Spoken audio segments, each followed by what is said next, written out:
करनी, अल्लाह ना करे किसी के साथ भी किसी भी घर में हादसा हो तो कैसे कर सकें। डॉक्टर यावर हमारे साथ है, ठीक है, जिना हॉस्पिटल जो है ना बर्न सेंटर, उसके हेड हैं और इनसे बेस्ट कोई नहीं हो सकता इन सारी चीज़ों के ऊपर बात करने के लिए। अस्सलाम वालेकुम। वालेकुम अस्सलाम। कैसी तबीयत है? मैं ठीक ठाक। बहुत शुक्रिया आपके टाइम का। Thank you for inviting. किस्म के केसेस आपके पास आते हैं, ये ज़रा पहले यहाँ से जी, एक तो मैं अप्रिशिएट करूँगा कि आपका नॉलेज, आपने सारी बर्न की जो काजेज़ हैं उनको बड़े अच्छे तरीके से बता दिया है कि इसी तरह ही डिफरेंट प्रेजेंटेशन के साथ हमारे पास आते हैं। लाइक जैसे आपने बताया कि एज को अगर देखें तो बच्चों में, बड़ों में, मेल में, फीमेल में, उनमें होते हैं ये बर्न्स, और डोमेस्टिक हो सकते हैं और वर्किंग प्लेस पे हो सकते हैं।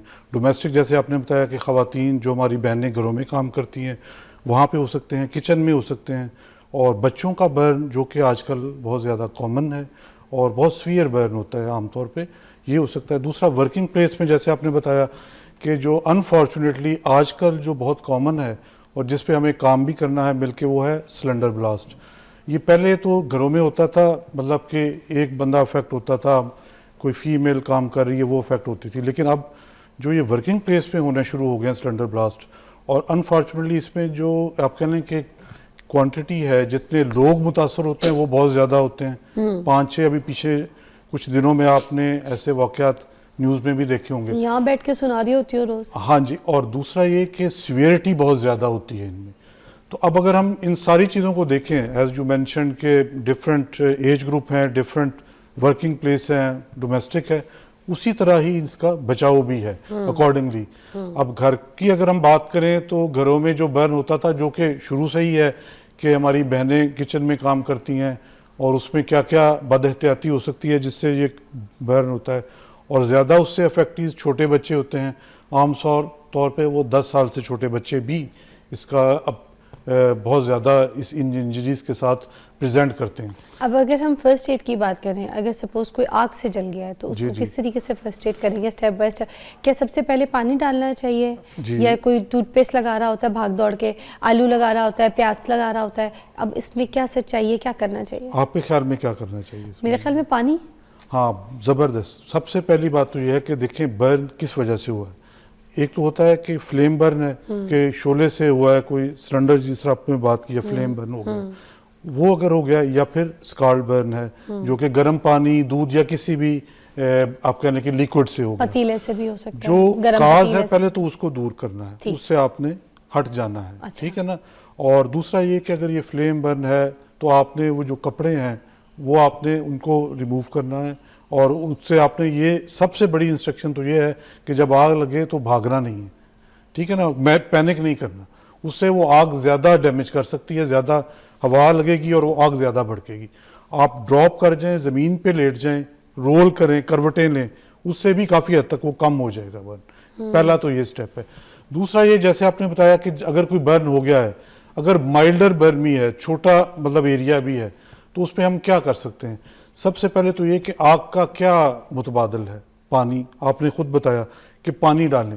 जो नॉर्मल टैप वाटर है 10 से 20 मिनट तक आपने वो जले हुए हिस्से को उस वाटर के नीचे रख देना है, ताकि वो उसको न्यूट्रलाइज कर दे, जो हिद्दत है, जो शिद्दत है आग की, उसको कम हो जाए।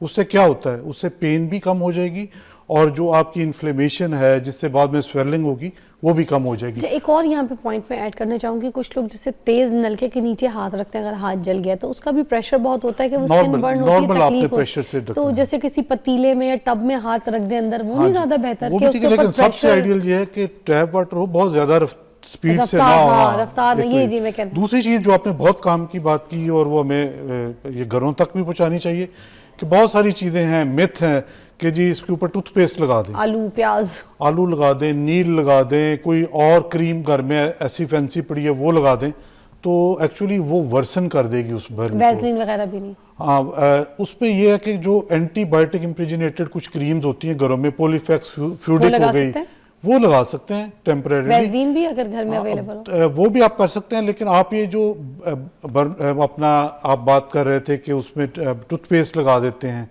या कोई नील भी लगाते रहे हैं हमारी ख़वातीन, जब नील वो स्पेशल आता है, वो कलर, वो फिर ऐसा कोटिंग कर देता है कि बाद में जो डॉक्टर ने उसकी परसेंटेज को कैलकुलेट करना है वो भी नहीं कैलकुलेट हो सकती। नील में तो ब्लीचिंग है, कुछ हाँ जी, कॉम्पैक्ट वो होते हैं तो फर्दर डैमेज कर देता है, फर्दर डैमेज कर देता क्या माशाल्लाह क्या लोग हैं यार, ये नहीं देखते कहाँ क्या कर है। रहे हैं। अभी एक रिसेंटली कुछ अर्सा पहले बड़े एक इट वाज वेरी फेमस के हमारे पास पेशेंट आते थे, इलाज हो रहा होता था, डॉक्टर साहब एक दिन की छुट्टी दे दें, हमने जाना है फ्राम बेकरी की क्रीम बड़ी मशहूर है, हमने वो लगवानी है। बेकरी की एक क्रीम थी, एक हमारी ना जो बड़ी ज़बरदस्त, वो बड़ी मशहूर स्वीट थी, उन्होंने एक बर्न के लिए एक क्रीम बनाई हुई थी, तो वो पेशेंट वो लगवाते थे और कहते थे उससे बड़ा इफेक्ट आता है। तो अब अंदाज़ा करें आपके क्या मिथ्स हैं और क्या इसके इफेक्ट्स हैं। अच्छा, अब अगर केमिकल से या तेजाब से अगर किसी को बर्न होता है तो उसके लिए क्या प्रोसेस होंगे? देखिए ये अगर हम मैग्नीट्यूड की बात करें ना, तो जो केमिकल और ये जो तेजाब का जो बर्न है ना, ये बड़ा स्फीयर बर्न होता है, इवन इलेक्ट्रिकल बर्न भी। ये बर्न ना, इनका डैमेज और जो मैग्नीट्यूड ऑफ इंजरी है टिश्यू को, बहुत ज़्यादा होती है। इसमें भी फिनोमिना वही है कि आपने उसको, एक तो ये कि जैसे हमने पहले बात की कि हमने जो एजेंट है उससे अपने आप को हटाना है, यानी कि जितना कोशिश हो, मुमकिन हो कि वो तेजाब जो है अगर कपड़ों पे गिरा हुआ तो आप उसको रिमूव कर दें, ऐसे ही। ठीक है। फिर आप उसको भी न्यूट्रलाइज कर सकते हैं, वही पानी, आप पानी गिराएं उसके ऊपर काफ़ी ठीक ठाक क्वांटिटी में, ताकि वो कम से कम वो जो है तेजाब है उसकी शिद्दत कम कर अच्छा, केमिकल पे भी पानी ही है कर अभी सकते हैं, तक। ठीक है। और दूसरा जो है ना, इलेक्ट्रिकल बर्न्स घरों में, ये बहुत ज़्यादा, इसकी भी आजकल बहुत ज़्यादा पेशेंट आते हैं। जी डॉक्टर साहब, मैं ये पूछना चाहूँगी कि जो इलेक्ट्रिक बर्न होता है उसकी क्या क्योर होती है और उसकी क्या फर्स्ट एड होती है? देखिए इलेक्ट्रिकल बर्न, जैसे अभी हमने बात की ना, कि इसमें एक तो डिपेंड करता है कि अगर डोमेस्टिक है तो बाज़ दफ़ा इतनी हाई वोल्टेज नहीं होती, लेकिन आमतौर पे 1000 इसका जो वोल्टेज का होता है पैरामीटर, अगर उससे ज़्यादा है तो it would be A high electrical burn injury. उसमें सीवियरिटी ज़्यादा होगी, डैमेज ज़्यादा होगा, इलाज भी उतना ही कॉम्प्लिकेटेड होगा और केयर भी हमें काफ़ी चाहिए उसके लिए।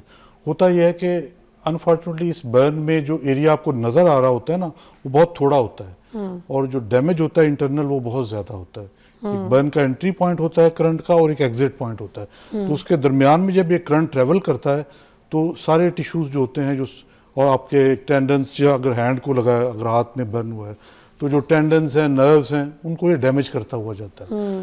तो उसके बाद वो फिर लॉन्ग टर्म इनकी इनिशियल मैनेजमेंट में तो ये होता है कि आपने वुंड की मैनेजमेंट करनी है, लेकिन अनफॉर्चुनेटली इसमें ज़्यादातर सिस्टेमिक इफेक्ट ज़्यादा आते हैं, यानी कि हार्ट पे इफेक्ट हो सकता है, विजन पे इफेक्ट हो सकता है। इन चीज़ों ये भी देखा है, लोगों के हाथ कट जाते हैं, जिस हाथ से इलेक्ट्रिक बर्न, या कोई जैसे आपको पता है लेबर तबका है जो काम कर रहा हो, इलेक्ट्रिशियन वगैरह हो, उसको अगर कहीं कोई ऐसा करंट वगैरह लगा है तो किसी की टांग काट दी, किसी का हाथ काट दिया, पैरालाइज हो जाते हैं। जी क्यों? बिल्कुल, ये हाई वोल्टेज पड़ जाती है, हाई वोल्टेज इंजरी होती है, जिसमें आपकी वेसल जो खून की सप्लाई कर रही हैं वो भी इफेक्ट हो जाएं, अगर आपके टेंडन्स हैं, जो नर्व्स हैं, वो भी इफेक्ट हो जाएं, तो फिर अनफॉर्चुनेटली बाज़ दफ़ा ये हो जाता है कि हमें उस ऑर्गन को एम्पुटेट भी करना पड़ सकता है, काटना पड़ जाता है, काटना पड़ सकता है। हैंड में, फुट की आप बात कर रहे हैं तो उसमें एग्जिट इंजरी होती है बर्न की, तो वहाँ पे भी सीवियर बर्न हो सकता है।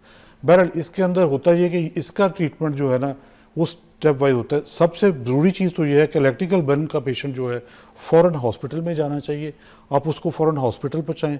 वूंड इतना मैटर नहीं करता, वो इंजरी छोटी होती है, लेकिन इंटरनल डैमेज ज़्यादा है, वो पेशेंट इमरजेंसी में दाखिल होगा, वहाँ पे जो भी फिजिशियन है, जो भी सर्जन अवेलेबल है, उसको सिस्टेमिकली देखेगा, उसकी ECG करेगा, उसको फ्लूइड की ज़रूरत ज़्यादा होती है, क्योंकि मसल्स डैमेज होते हैं तो किडनीज पे इफेक्ट होता है, जब वो मसल्स का ब्रेकडाउन होकर किडनी से एक्सक्रीट हो रहा होता है। तो इसकी फर्स्ट एड कुछ नहीं है कि जब तक ये गाड़ी आ रही है या कोई चीज़ आप इसमें वुंड की केयर करेंगे जी, एग्जैक्टली। अगर तो वो इतना ज़्यादा सीवियर है कि आपको रिससिटेशन की ज़रूरत है, तो डेफिनेटली आप उसको कार्डियक रिससिटेशन देंगे, पंप करेंगे सारा। लेकिन फिर मैं वही करूँगा कि ये वो बर्न है, अगर सीवियर है तो फौरन इसको ही शुड बी एडमिटेड। और अगर रास्ते में पानी वानी पिलाएं तो क्या दे सकते हैं? जी बिल्कुल दे सकते हैं पानी। ओके, मतलब ये वाला इलेक्ट्रिक बर्न के हिसाब से। अच्छा, अब अगर हम किसी की एग्जांपल, हम ये बात करते हैं कि स्किन जल गई है, ठीक है, मोस्टली जो हम देखते हैं कि जैसे जो पेशेंट्स हैं जो जल गए, अब दोबारा से उनकी जो स्किन है वो दोबारा से वैसी कंस्ट्रक्ट नहीं हो पाती है, ठीक है, तो इसकी कोई ऐसी टेक्नोलॉजी नहीं है, कोई ऐसा प्रोसीजर नहीं है कि जो बिल्कुल अच्छे तरीके से जो है ना उसकी स्किन को दोबारा से वैसी कंस्ट्रक्ट कर दिया जाए? देखिए, अगर हम बर्न ट्रीटमेंट की बात करें ना, तो ये 2 स्टेप में होती है। स्किन की अगर आप बात करें, एक तो इनिशियल इंजरी है जिसमें वो स्किन सारी ही डैमेज होगी, जो आप बात कर रहे हैं वो डीप बर्न है। डीप बर्न मीन्स कि स्किन की सारी लेयर्स उतर गई हैं, अब हमें नई स्किन की ज़रूरत है। तो उसमें जो हम करते हैं वो स्किन ग्राफ्टिंग करते हैं। हम थाइस से स्किन लेते हैं मोस्ट ऑफ द टाइम और उसको हम वहाँ पे ग्राफ्ट कर देते हैं। अब अगर ये फेस की स्किन है तो उसके मैचिंग स्किन चाहिए, अगर हैंड की स्किन है तो वो भी उसके मैच होनी चाहिए स्किन। पहला स्टेप तो ये है कि उसको कवर करना है, वूंड को आपने हील करना है। वो स्टेप कंप्लीट हो गया, 4 से 6 हफ्ते में हो गया।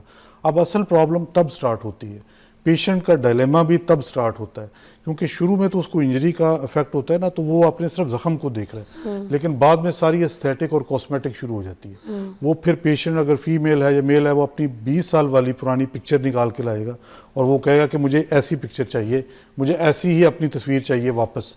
तो अनफॉर्चुनेटली उसके लिए फिर उस लेवल तक उसको लेके जाना कि बिल्कुल मैचिंग हो, स्पेशली अगर फेस की स्किन है। हम कोशिश तो करते हैं कि there are treatments, cosmetic treatments भी हैं, बहुत सारे स्टेम सेल्स के प्रोसीजर हैं कि जो स्किन लगी हुई है उसको मॉडिफाई किया जाए। सबसे पहले तो हम सिलेक्शन करते हैं कि ऐसी मैचिंग स्किन लगाई जाए, अगर फेस पे लगाएं तो फेस से वो मैच कर जाए, लेकिन फिर भी जब हीलिंग होती है तो थोड़ा सा मिस मैच ज़रूर होता है उस स्किन में, जो और कुदरती स्किन है उसके साथ वो मैच नहीं कर सकती। फिर वो पेशेंट हम कॉस्मेटिक ट्रीटमेंट या एस्थेटिक इम्प्रूवमेंट के लिए हमारे पास आते रहते हैं, लेकिन काफ़ी हद तक कोशिश तो यही होती है, लेकिन फिर भी 100% ये नामुमकिन है कि उसी स्किन को वापस लेके आया जाए। बच्चे इतने बर्न केसेस के साथ सुनने को मिलते हैं कि घरों में बच्चे जल रहे हैं, बच्चे बर्न ये केसेस इतने ज़्यादा क्यों हैं?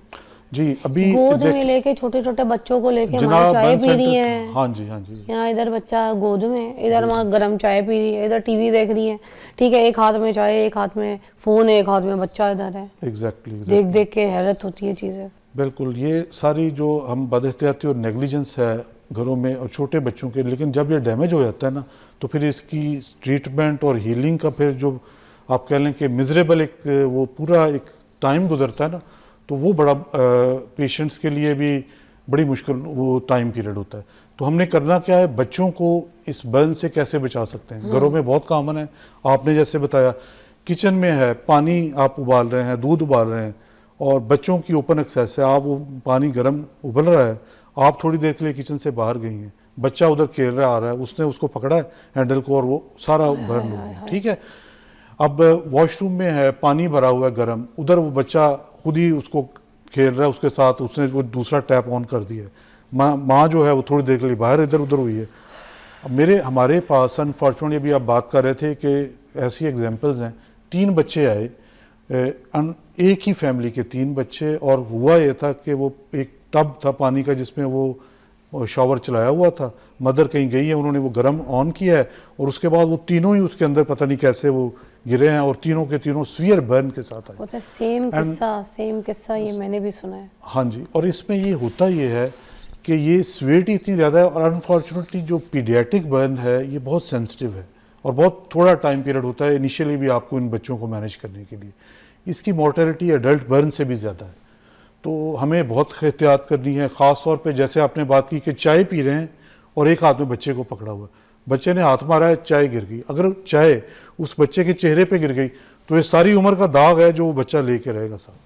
तो मैं यहाँ पे एक छोटी सी रिक्वेस्ट करना चाहूँगी, जहाँ पे मरियम नवाज जी ने काफ़ी चीज़ों पे आपको पता है स्टेप लिए हैं, काफ़ी अच्छा काम कर रही हैं जी जी। तो बीइंग औरत मैं उनसे एक और चीज़ की रिक्वेस्ट करना चाहूँगी। रोज़ ही मैं वो कहेंगी, रोज़ शो पे आके कोई ना कोई मुझसे रिक्वेस्ट करती है और मैं आपको यकीन कीजिए मैं जो रिक्वेस्ट करती हूँ वो पूरी हो रही है अल्लाह की तरफ से। एक ये रिक्वेस्ट करना चाहती हूँ कि कोई ऐसा इदारा बिठाएं जहाँ पे जो माएँ हैं, ख़ास तौर पे जो पेरेंट्स हैं, जो बाप है, जो अपने घरों में अपने बच्चों को पाल रहे हैं, और उधर जो केसेस सुनने को मिलते हैं ना कि जिस तरीके से कि बच्चों की अमवात हो रही है, बच्चे इंजर्ड हो रहे हैं, बच्चों को तकलीफ़ हो रही है, कुछ माएँ जानवरों की तरह अपने बच्चों को मारती हैं, खा जाने की नज़र से देखती हैं, अपने बच्चों को अपनी मलकियत इस तरीके से समझती हैं कि उनको जूतियाँ रगड़ रगड़ के मारती हैं, ठीक है। उनके ऊपर, मैं सच्ची बता रही हूँ, तवे पे हाथ रख देंगी, ये जुल्म। देखें बड़े केसेस सुनने वाले, क्या हुआ बेटा, कैसे जल गया, अम्मी ने तवे पे हाथ, मुंह पे बच्चा कोई गाली दे रहा है, बदतमीजी कर रहा है, कोई जबान चला रहा है, कहीं से सीख लिया, माचिस लगाएंगी, होठों पे लगा देंगी गरम तीली।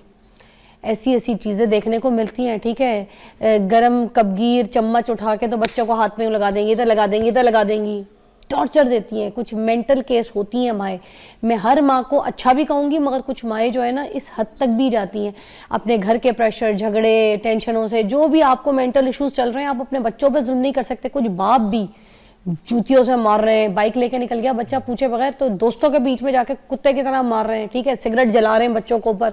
ये किस तरीके के पेरेंट्स हैं? मैं प्लीज़ रिक्वेस्ट करूंगी मरियम नवाज जी, प्लीज़ इसको भी फोकस करें, कोई ऐसा इदारा बिठाएं जहाँ पे ख़ास तौर पे घरों में देखा जाए कि जो इनके बच्चे पल रहे हैं, माए बाप बच्चे सही पाल रहे हैं, बच्चों से पूछा जाए, कोई ऐसे इदारे बिठाए। मुल्क से बाहर हैं, इधर नहीं है। एक ब्रेक लेते हैं।